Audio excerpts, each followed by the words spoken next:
All right, here we go, guys. Pull out your homework from last night, which was the Chapter 9 review. Pretty nice not taking a test, huh? Okay, so here's what I need you to do. The assignment was just the evens. We did the odds during class. So you're going to check your answers to those right there. There are the answers. Okay, so check your answers. And then what I need you to do is pause the video, go to the Google form, answer question one, which is how many you got wrong. That's how you get credit for doing your homework. Okay, all right. Let's see what the calendar shows. Calendar shows we're going to start chapter 10 today. We'll do 2 days of it today, tomorrow.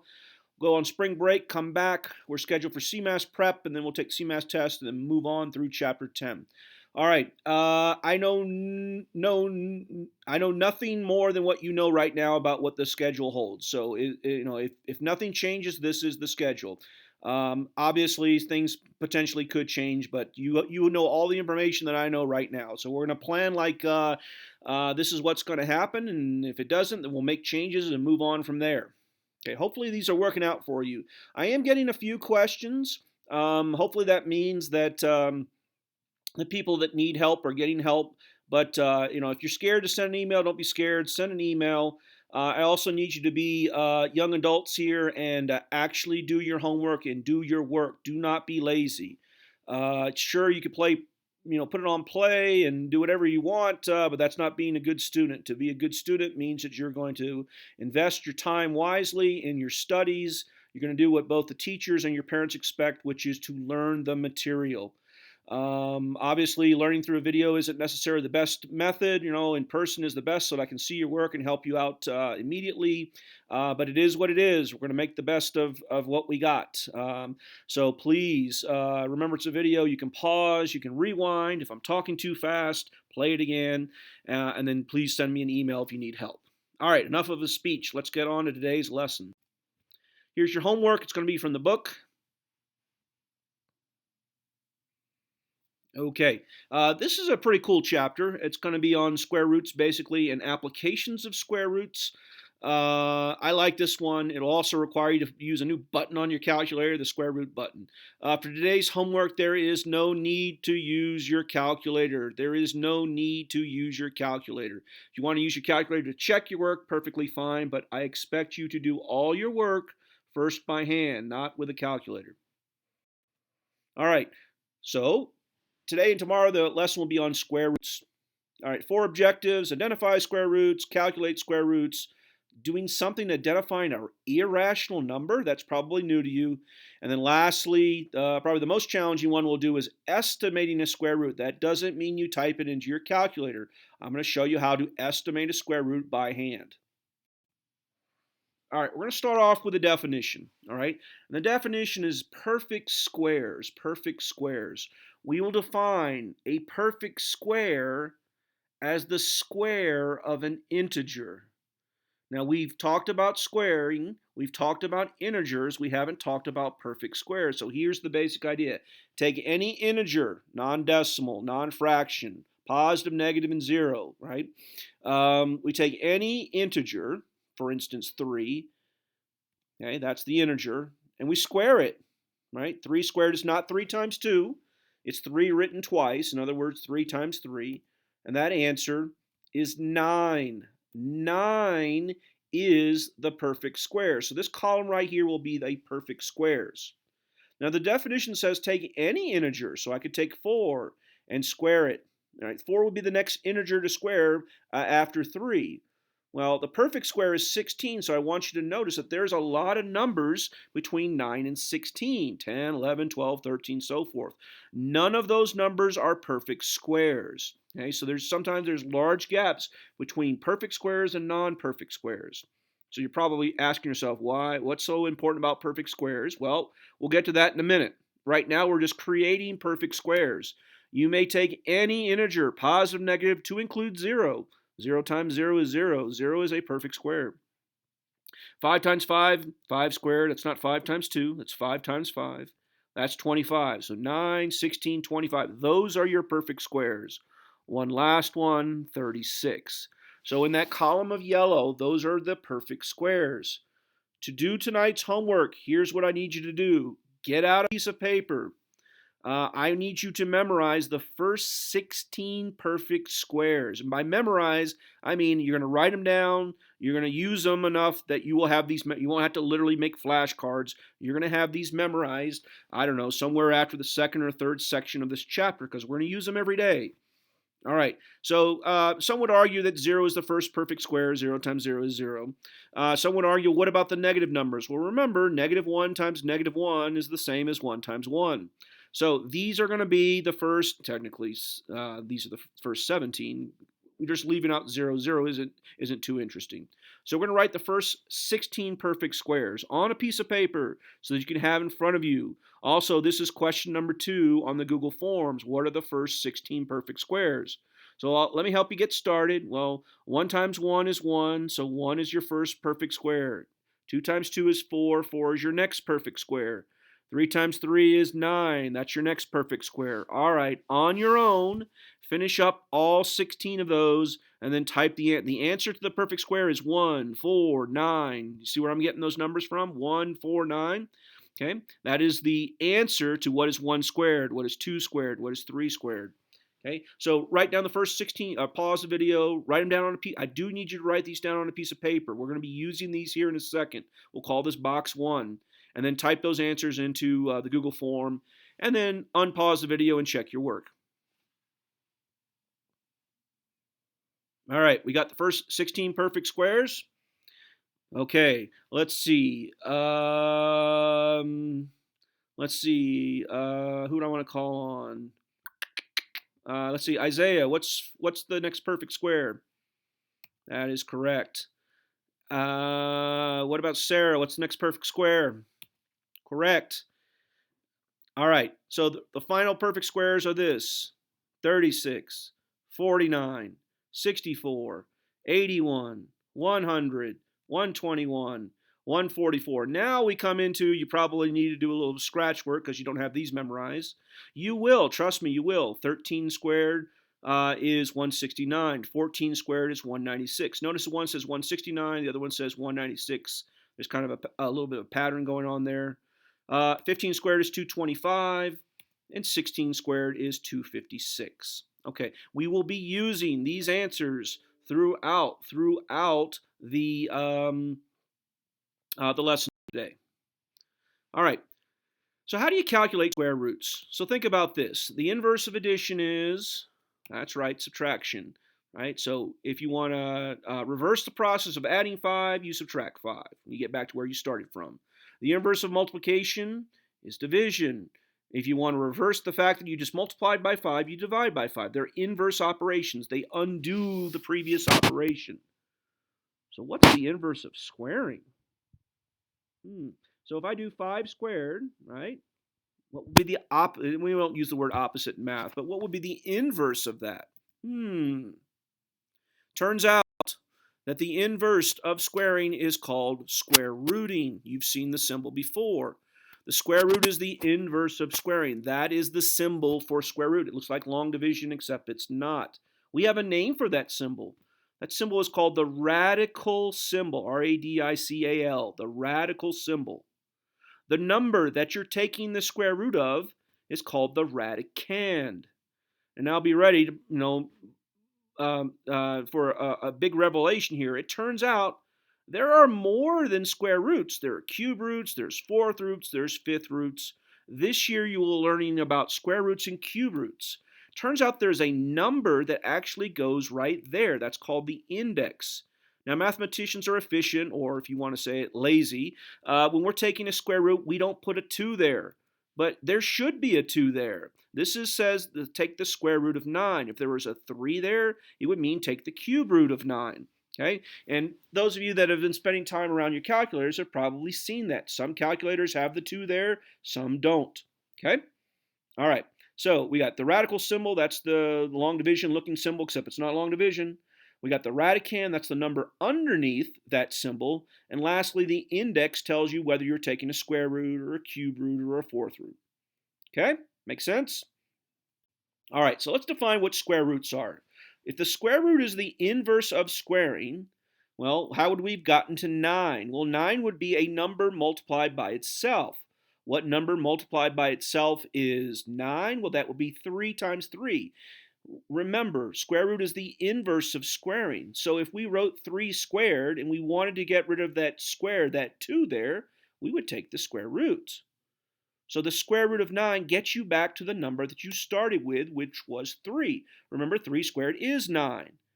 So if you want to get rid of squaring, you take a square root. So to answer the question of square roots, you simply ask yourself this: what number multiplied by itself is the radicand, the number underneath the radical symbol? So what times itself is 25? That's 5, right? Therefore, 5 squared. Therefore, the square root of 5 squared is 5. See what it does? It just kind of erases or eliminates the square. The square and the square root cancel each other out, and you're just left with the 5. Now, what do you do in practical terms? You memorize these things. You know that the square root of 25 is 5. You know that the square root of 9 is 3. You know that what multiplied by itself is 16. Well, 8 times 2 is 16. Is that a problem? Yeah, that's a big problem. Even though 8 times 2 is 16, that's not a number multiplied by itself.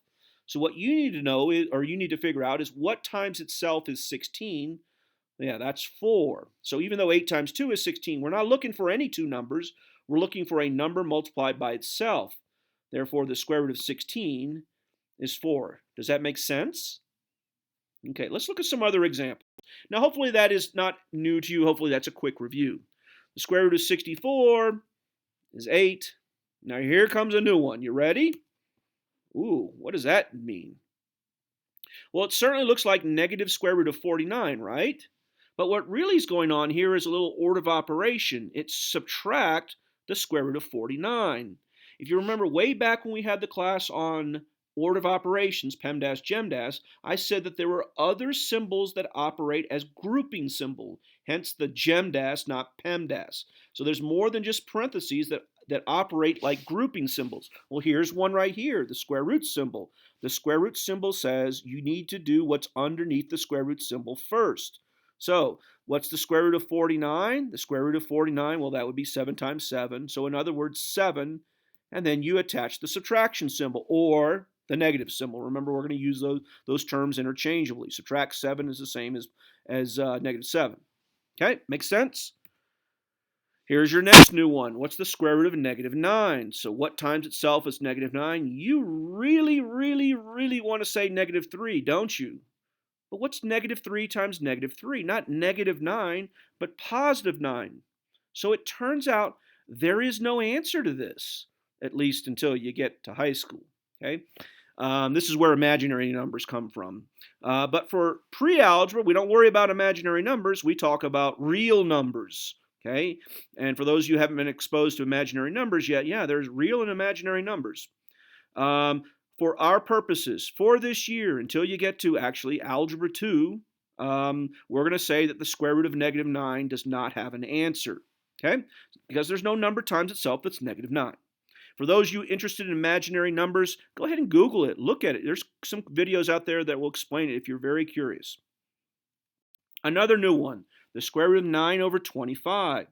So it turns out that you can break this up into two square roots, the square root of the numerator over the square root of the denominator.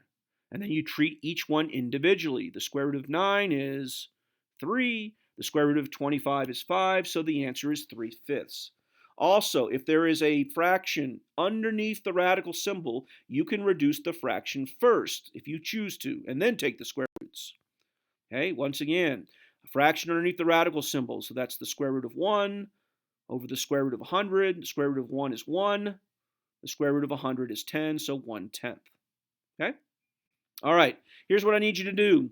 Next one in the Google form says simplify each radical expression. So basically take the square root of all of those. So go ahead and pause the video, type in all your answers, and when you're ready, play the video and answer the question. Okay, what you guys get? All right, top to bottom would be 3, negative 10, 7, 4/15, 12, 1 over 5, negative 4, and 13. You see how box number 1 helps you out? Okay. All right. 2 left. All right, this is brand new. All right, so we're going to estimate a square root. Estimate a square root. Notice in box 1, there is no square root of 33, right? It's not a perfect square. So here's what you need to do. You need to look at that number right there, 33. Now look at your box 1, those perfect squares that you wrote down. I want you to give me the closest two numbers to 33, one smaller than and one greater than. That's listed as perfect squares. So you're going to look in box 1, and you're going to say, well, there's a 25 there, and there's a 36, and those are the two numbers that I will say squeeze 33. And check out what I wrote. Well, 25 is clearly smaller or less than 33, and 36 is clearly bigger than 33. So it turns out that the square root of 25 is smaller and the square root of 36 is bigger. And why did I do that? Because I know what the square root of 25 is. The square root of 25 is 5, and the square root of 36 is 6. Now look at those two numbers. I don't know what the square root of 33 is, but I do know that it's between 5 and 6. Can we further refine our guess? Was 33 closer to 36 or closer to 25? Yeah, it's only 3 away from 36. It's 8 away from 25. Therefore, I don't know what the answer is without a calculator, but I do know it's between 5 and 6, and it's closer to 6. So what would be a good guess if you had to make a guess? I don't know, 5.8, right? 5.7, something like that. That's what you will have to do on homework when it says estimate the square root. Let's do another one. So once again, here's the process. You take a look at the number. You take a look at box number 1, and you find the two perfect squares that are smaller than and greater than the red number right there. That'd be 36 and 49. Take the square root of both of those. The square root of 36 is 6. The square root of 49 is 7. So it turns out the square root of 40 is between 6 and 7. Which one is it closer to? Well, this one is closer to 36, which is the square root, is closer to the square root of 36, which is 6. So it's between 6 and 7, closer to 6. What would be a good guess? I don't know, 6.3, 6.4, something like that. Remember, that is a guess, right?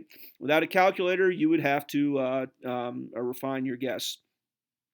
Okay, so let's try one together. Here we go, square root of 5, square root of 5. Let's see, let's look at box number 1. The two perfect squares that squeeze 5 would be 4 and 9. So the square root of 5 is between 2 and 3. Where am I getting the 2 from? The square root of 4 is 2. The square root of 9 is 3. So I don't know what square root of 5 is, but I know it's between 2 and 3. Which one is it closest to? It's closest to the square root of 4. In fact, it's only one number off. So we would say it's between 2 and 3, closer to 2 if you had to make a guess. I don't know, 2.1, 2.2, something like that. That's what you will need to do. Okay, for those of you that need to see this again, rewind the video, watch all the examples for estimating the square root. If you think you got it, go ahead, do these two, and then write your answer in the Google Forms for the next question for box 4. Pause the video. Okay, so what you guys get? So 64, the two square roots that squeeze it would be 64 and 81. That would be 8 and 9. So it's between 8 and 9. Closer to 8. Why closer to 8? Because 64 is only 2 away from 66. So what's your guess? I don't know, 81, 82, something like that. How about 142? Well, that would be 121 and 140. Where am I getting these numbers? Those are the perfect squares. Because I know the square root of 121, it's 11. I know the square root of 144, it's 12. So the square root of 142 is between 11 and 12. Which one is it closer to? It's only 2 away from 144, so what's your guess? At 11.8, 11.9, something like that? Makes sense? Okay. For those of you that's brand new, some of you might have done that before, but for those of you that's brand new, you might want to watch the video again for that particular section. We got one thing left. All right. The last one is, well, it's a little bit challenging. So you're really going to need to write down the definitions and listen to the explanation. If there's one thing that kids typically have challenge on, it's identifying rational and irrational numbers. Okay, so I would write down these definitions. The definition of a rational number, let's write that down. These are the 3 questions. Is it pi? If it's pi, it's irrational. If it's a non-repeating, non-terminating, that means it goes on forever, right? But it has to have no pattern, it's irrational. And lastly, if it's a square root of a non-perfect square. If it's any one of those three, then it is irrational. Okay? So here's how this game works. What's the square root of 25? Is that a perfect square? Sure is. When that's the case, it's none of those three, so it's not irrational. It must be rational. How about the square root of 24? Well, the square root of 24 is a non-perfect square, therefore it is by definition irrational. How about the square root of 116? Once again, that is a non-perfect square. It is irrational. If it is a non-perfect square and you're taking the square root, it is irrational. About decimal numbers. Does that go on forever? No, it stops. It's terminating. So it's not irrational. It is rational.